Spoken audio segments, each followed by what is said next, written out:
जय श्री कृष्णा। राधे राधे दोस्तों सठ तिला एकादशी की आप सभी को बहुत बहुत शुभकामनाएं। भगवान श्री कृष्ण श्री लड्डू गोपाल की कृपा आप सभी पर हमेशा बनी रहे। माघ मास की कृष्ण पक्ष की एकादशी को सठ तिला एकादशी कहा जाता है।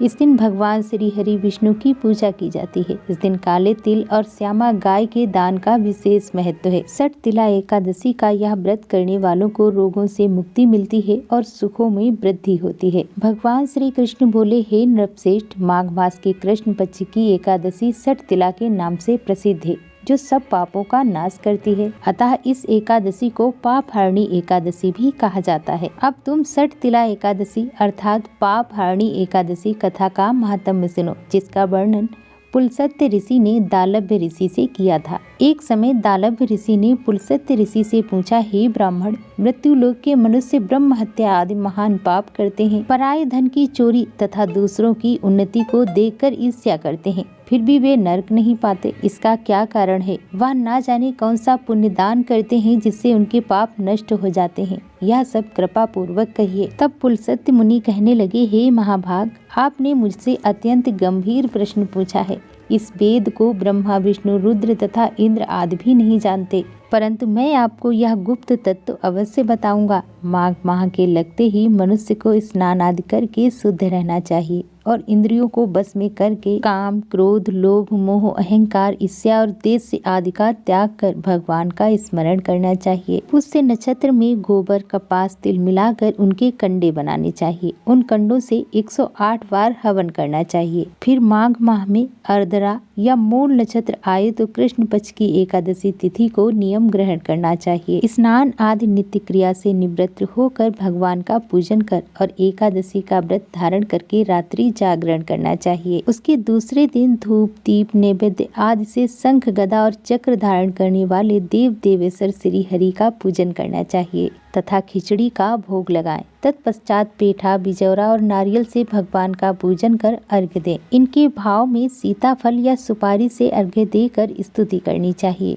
भगवान, आप तीनों को शरण देने वाले हैं, इस संसार में डूबे हुओं का उद्धार करने वाले हैं। हे पुंडरीकाक्ष, हे विश्वभामन, हे सुब्रह्माय, हे पूर्वज, हे जगतपते, आप लक्ष्मी सहित इस तुच्छ अर्घ्य को स्वीकार करें। इसके पश्चात जल से भरा हुआ कुंभ ब्राह्मण को दान करें तथा ब्राह्मण को श्यामा गाय और तिल पात्र देना भी उत्तम है। तिल स्नान और भोजन दोनों में श्रेष्ठ है, अतः मनुष्य को तिल का दान भी करना चाहिए। इस प्रकार जो मनुष्य जितने तिलों का दान करता है उतने ही 1000 वर्ष तक वैकुंठ धाम में वास करता है। सठ तिला एकादशी के दिन तिल का 6 प्रकार से प्रयोग करना बहुत ही उत्तम माना गया है। तिल का स्नान, तिल का उपटन, तिल का हवन, तिल का तर्पण, तिल का भोजन, तिलों का दान, तिल के 6 प्रकार के प्रयोग होने के कारण यह सठ तिला एकादशी कहलाती है। इस व्रत के करने से अनेक प्रकार के पाप नष्ट हो जाते हैं। इतना कहकर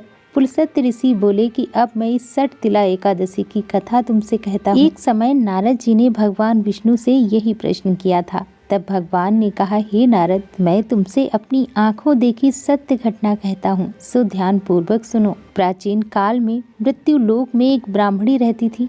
वह सदैव व्रत करती रहती थी।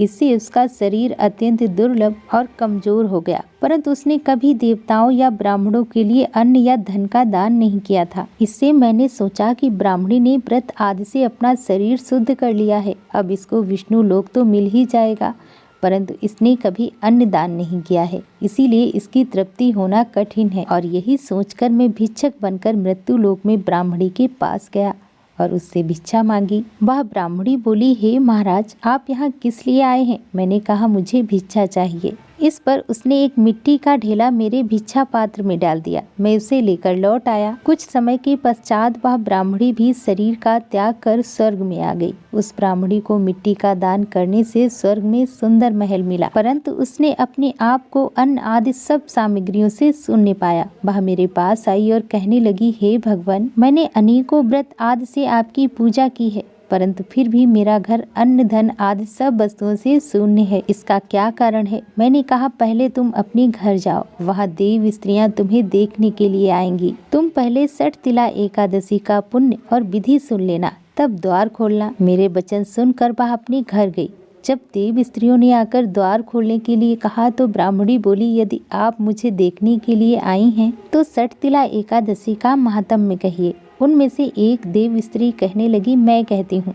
जब ब्राह्मणी ने सठतिला एकादशी का महात्म्य सुन लिया तब उसने द्वार खोला। देव स्त्रियों ने उसे देखा कि ना तो वह गांधर्वी है और ना ही आसुरी है, वरन पहले जैसी मानुषी है। उस ब्राह्मणी ने भी देव स्त्रियों के कथानुसार सठतिला एकादशी का व्रत किया। इसके प्रभाव से वह सुंदर और रूपवती हो गई तथा उसका घर अन्न धन आदि समस्त सामग्रियों से युक्त हो गया। अतः ब्राह्मणी सठतिला एकादशी व्रत के प्रभाव से स्वर्गलोक में खुशी रहने लगी। अतः मनुष्यों को सठतिला एकादशी का व्रत और तिल आदि का दान अवश्य करना चाहिए। इससे दुर्भाग्य, दरिद्रता तथा अनेक कष्ट दूर होकर व्रत करने वाले को मोक्ष की प्राप्ति होती है। सठतिला एकादशी के दिन मुख्य रूप से तिल पट्टी का सागार लिया जाता है।